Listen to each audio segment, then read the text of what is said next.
ఇప్పుడు కాళేశ్వరం సభ నుంచి మాట్లాడదాం ఒకసారి. కృష్ణా జలాల వాటా కోసము కొట్లాడాలని చెప్పేసి నిన్న నిరంజన్ రెడ్డి గారు ప్రెస్ మీట్ పెట్టారు. దానికి సంబంధించినటువంటి వార్త ఒకటి. కాళేశ్వరం మీద రేవంత్ కుట్ర ఎట్లా చేస్తున్నాడు, ఏ రకంగా చేస్తున్నాడు, స్వార్థ రాజకీయం కోసం రాష్ట్ర ప్రయోజనాలను బలిపెట్టారు. ఉత్తమ్ రేవంత్వి గోబెల్స్ ప్రచారం. సో నీళ్లపైన సోయి లేకుండా మాట్లాడుతున్నారు. నీళ్లు లేని చోట ప్రాజెక్టులకు కాంగ్రెస్ ప్రతిపాదన. తుమ్మిడిఎట్టి బ్యారేజ్ పేరుతో 2700 కోట్లు కాంగ్రెస్ దోచిపెట్టింది. అవినీతికి కేర్ ఆఫ్ కాంగ్రెస్. కృష్ణా నీళ్లు వాడుకోలేని దద్దమ్మ ప్రభుత్వం ఈ సర్కారు. అడ్వైజర్లు, అడ్వకేట్లు తెలంగాణ ద్రోహులు. కాళేశ్వరం వాస్తవాలు వక్రీకరణల పుస్తకావిష్కరణలో నిన్న హరీష్ రావు మాట్లాడినటువంటి మాటలు. అయితే ఒకసారి ఆ బయటలో వినిపించిన తర్వాత ఇక నేను మాట్లాడతాను. ఇక చేసినాం అక్కడ చేసి ఏం చేసిండ్రు? వీళ్ళు వచ్చిన ఏడాది మధ్యంలో ఖమ్మంలో పెద్దవారు కొట్టుకుపోయింది. పాలమూరు ఎత్తిపోతుల పథకంలో వట్టం పంప్ హౌస్ మునిగిపోయింది. ఎస్ఎల్బిసి కుప్పకూలిపోయింది. ఎస్ఎల్బిసి టనల్ కుప్పకూలిపోయింది. మీకు ఒక ఇంపార్టెంట్ పాయింట్ చెప్పాలి. ఇప్పుడు మేము ఇంత పొడిగిచ్చినాం, మాది ఇంత గొప్ప తల్లి, మేము ఇంత చేసి పడగొట్టినాం, ఎస్ఎల్బిసి ఇంత గొప్ప కట్టినాం, మేము ఏదో బీఆర్ఎస్ ప్రభుత్వం పట్టించుకోలేదు అన్నారు. అది కూడా అవాస్తవం. మన హయాంలో కూడా ఆ ప్రాజెక్టు దాదాపు 10.5 కిలోమీటర్లు తవ్వాం. చాలా ప్రయత్నం చేశాం. ఆ రోజు కేసీఆర్ గారు అసెంబ్లీ ప్రెజెంటేషన్ లోనే చెప్పిండ్రు, ఈ ప్రాజెక్ట్ ను ఇరికించిండ్రు, ఈ ప్రాజెక్ట్ ను ఎడగకుండా చేసిండ్రు అని ఆ రోజే కేసీఆర్ గారు చెప్పారు. ఇవాళ ఏమైంది? ఏమేమి ఏడాది పరిపాలిస్తాం? బీఆర్ఎస్ నిర్లక్ష్యం చేసింది. ఇక మేము బీక్తాం, పడగొట్టమని మాట్లాడి. మీరు ఒకసారి నేను మీకు ఒక విషయం చెప్తాను మిత్రులారా. ఇప్పుడు నీళ్ళ ప్రాజెక్టుల మీద, ఏ ప్రాజెక్ట్ అన్నా కానీ ప్రాజెక్టుల మీద ఎవరి చర్చ ఎట్లా ఉంటుంది తెలుసా? ఎవరి ప్రేమ ఎట్లా ఉంటుంది, ఏ పార్టీది ఎట్లా ఉంటుంది అనేది. ఇక్కడ కాంగ్రెస్ పార్టీని తీసుకుందాం. ఇక్కడ కాంగ్రెస్ పార్టీని తీసుకుంటే వీళ్ళు ఎట్లా మాట్లాడతారు.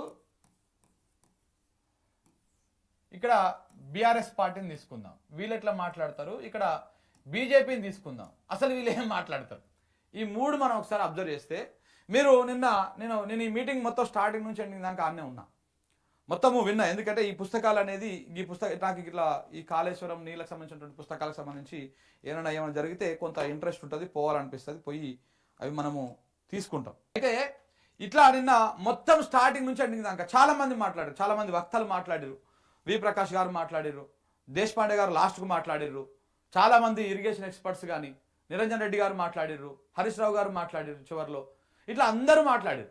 అందరి మాటలు విన్న తర్వాత నాకు ఈ ముచ్చట చెప్పాలనిపిస్తున్నది. ఇగో ఫస్ట్ ఇంకా ఒక 2 ముక్కలు చెప్తా, ఇవి అయిపోయిన తర్వాత. పాలమూరు రంగారెడ్డి ఇవాళ అన్న ప్రెస్ మీట్ కూడా పెట్టి మంచిగా చెప్పాడు.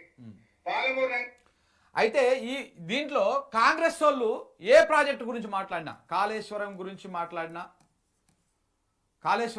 మాట్లాడినా, పాలమూరు రంగారెడ్డి గురించి మాట్లాడినా, డిండి గురించి మాట్లాడినా, లేకపోతే ఇంకా ఏ ప్రాజెక్టు గురించి మాట్లాడినా ఈ సంవత్సరంన్నర 2 సంవత్సరాల కాలంలో కాంగ్రెస్ వాళ్ళు నోరు తెరిస్తే ఇది కూలిపోయింది, ఇది పనికిరాదు, ఇలా అవినీతి జరిగింది, దీనివల్ల పైసలు ఎక్కువైనాయి, ఖర్చు ఎక్కువైంది, సో ఇట్లా ఇదయింది అని చెప్పేసి కాంగ్రెస్ వాళ్ళు మాట్లాడతారు. అంటే ఎంతసేపు ఉన్నా వీళ్ళ అపశకరమే ఉంటుంది. ఇందులో ఒక్క మంచి మాట కూడా రాష్ట్రానికి అక్కడికి వచ్చేది ఉండదు అక్కడికి వచ్చేది. ఏంది కాళేశ్వరం కూలిపోయింది అని మాట మాత్రమే మాట్లాడుతున్నారు కాంగ్రెస్ వాళ్ళు ఈ సంవత్సరంన్నర కాలంలో.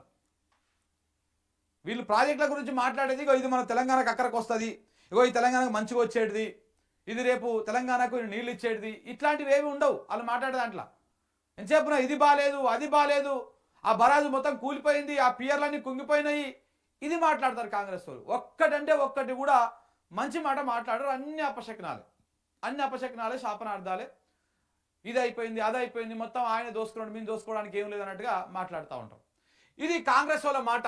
సీఎం గారు మాట్లాడినా, మినిస్టర్స్ మాట్లాడినా, డిప్యూటీ సీఎం మాట్లాడినా, ఇట్లా ఎవ్వరు మాట్లాడినా కానీ వీళ్ళది ఇట్లనే ఉంటుంది.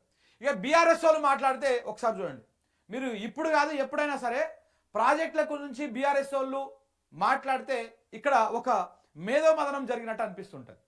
ప్రాజెక్టు మీద అవగాహన కల్పిస్తారు. ఫస్ట్ అవగాహన కల్పించి ఆ ప్రాజెక్ట్ ఏంటి, అసలు ఆ నది ఏంది, ఆ నదిలో మనకున్న వాటా ఎంత, మన పరివాహక ప్రాంతం ఎంత, ఎన్ని నీళ్లు ఉన్నాయి, గత పాలకులు మన నీళ్ళని ఎట్లా దోసుకపోయారు, ఏ రకంగా మనకు ప్రాజెక్టులు కట్టకుండా ఇబ్బంది పెట్టిర్రు, కట్టిన ప్రాజెక్టులను ఎట్లా మధ్యలో ఆపేసిర్రు, ఇవన్నీ చెప్పుకుంటా మనం ఏం చేసినాము ఎట్లా చేసినాము అనేది వాళ్ళు చెప్పి ఇగో ఇప్పుడు ఇట్లా అయ్యింది, ఇగో ఇది మిగిలిపోయింది, ఇది చేయాల్సి ఉండే, ఇది చేస్తే ఈ పని అవుతుంది అని చెప్పేసి తెలంగాణ ఇంట్రెస్ట్తో మాట్లాడతారు వీళ్ళు. తెలంగాణ ఇంట్రెస్ట్తో మాట్లాడతారు. ఇది తెలంగాణ ఇంట్రెస్ట్ తోటి బీఆర్ఎస్ వాళ్ళ ప్రసంగాలు కానీ ఈ ప్రాజెక్టుల మీద మాట్లాడు కానీ ఉంటుంది. ఈయన కాంగ్రెస్ వాళ్ళు మాట్లాడుతుంటేనే విమర్శలు మాత్రమే. ఇది బాలేదు, అది బాలేదు, ఇది కూలిపోయింది, అది కూలిపోయింది, ఈ ఏంది ఎత్తిపోస్తే ఖర్చు ఎక్కువ వస్తుంది, అందుకే పెడుతున్నాం ఈ పెడుతున్నాం అని చెప్పేసి ఎంతసేపు ఉన్న నెగిటివ్ కామెంట్స్, నెగిటివ్ వ్యవహారమే ఉంటుంది. ఇక్కడ మొత్తం నెగిటివ్ వైబ్రేషన్సే. వీళ్ళకి ఎంతసేపు ఉన్న పైసలు పైసలు పైసలు పైసలు, దాని మీదనే ముచ్చట. ఇక్కడనేమో రైతులు, నీళ్లు, పంటలు, తెలంగాణ మనకు నీళ్లు కింద ఉన్నాయి, మన గడ్డ పైన ఉన్నది, మనం నీళ్ళు ఎత్తిపోసుకోవాలి, మనకి ఇంకొక ఆప్షన్ లేదు, మనకున్నటువంటి భూ నైసర్గిక రూపం ప్రకారం మనం ఎట్టట తెలంగాణ రాష్ట్రం నీళ్ళు తెచ్చుకోవాలనేటువంటి వ్యవహారం ఇక్కడ నడుస్తుంది. ఒక మేధోమదనం, ఒక చర్చ, ఒక ఆలోచన వచ్చేటువంటి విధంగా ఇక్కడ ఉంటుంది. వీళ్ళు మాట్లాడే దాంట్లో నేను మాట్లాడుతుంటే అర్థమైంది. మొన్న ఉత్తమ్ కుమార్ రెడ్డి గారు కూడా మాట్లాడారు, అది కూడా మొత్తం విన్నా నేను. మొత్తం స్టార్టింగ్ నుంచి ఎండింగ్ దానికి ఆయన ఏం మాట్లాడినో ఆయనకు అర్థం కాదు, ఆయన చెప్పేదానికి అర్థం లేదు. అంతకుముందుకు రేవంత్ రెడ్డి గారు మాట్లాడింది కూడా విన్నాం. అంతకుముందుకు వీళ్ళందరూ కలిసిపోయి ఆడ పవర్ పాయింట్ పీపీటీ చెప్పిర్రు మేడిగడ్డ దగ్గర, అది కూడా మొత్తం విన్నాం. వీళ్ళు ఎంతసేపు ఉన్న విమర్శలు మాత్రమే. ఇది వనికి రాదు, ఇది కూలిపోయింది, అది వనికి రాదు, అది కూలిపోయింది, ఇట్లా ఎంతసేపు ఉన్న కూలిపోయింది, ఆగమైంది అన్నటువంటి విమర్శలు మాత్రమే తప్ప ఎక్కడ కూడా రాష్ట్రానికి మేలు చేసేటువంటి విధంగా వీళ్ళు మాట్లాడినట్టయితే ఏడ చూడలే.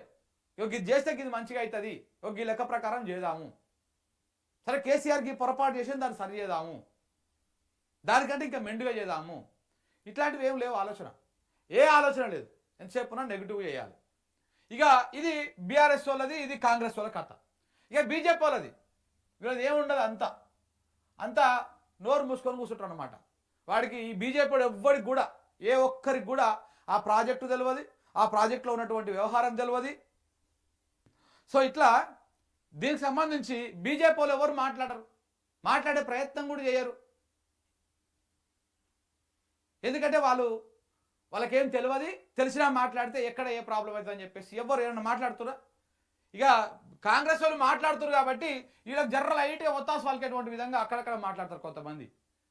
కానీ దాని మీద ఒక చర్చ పెట్టి ఒక సుదీర్ఘమైనటువంటి దాన్ని చేసేటువంటి విధంగా ఎవ్వరు మాట్లాడరు. అట్లా ఉంటుంది ఇలా వ్యవహారం. ఇంకో ప్రాజెక్టుల విషయం మీద, ప్రాజెక్టుల మీద ఎవరు ఇంట్రెస్ట్ ఏదో చూడండి. అక్కడ తెలంగాణ మీద, తెలంగాణ కథకు వచ్చే విధంగా ఎవరు మాట్లాడుతుర్రు, రాష్ట్ర ప్రయోజనాలు, రాష్ట్ర రైతాంగము, దానికోసం ఎవరు మాట్లాడుతున్నారు, కేవలం విమర్శలకు మాత్రమే ఎవరు పరిమితం అవుతా ఉన్నారు, అసలు మాట్లాడకుండా శిఖండి పాత్ర పోషిస్తున్నది ఎవరు. ఇక ఈ 3 పార్టీల్లో మీరే అర్థం చేసుకోండి. ఇది తెలంగాణ రాష్ట్రంలో ప్రాజెక్టుల మీద జరుగుతున్నటువంటి రాజకీయం.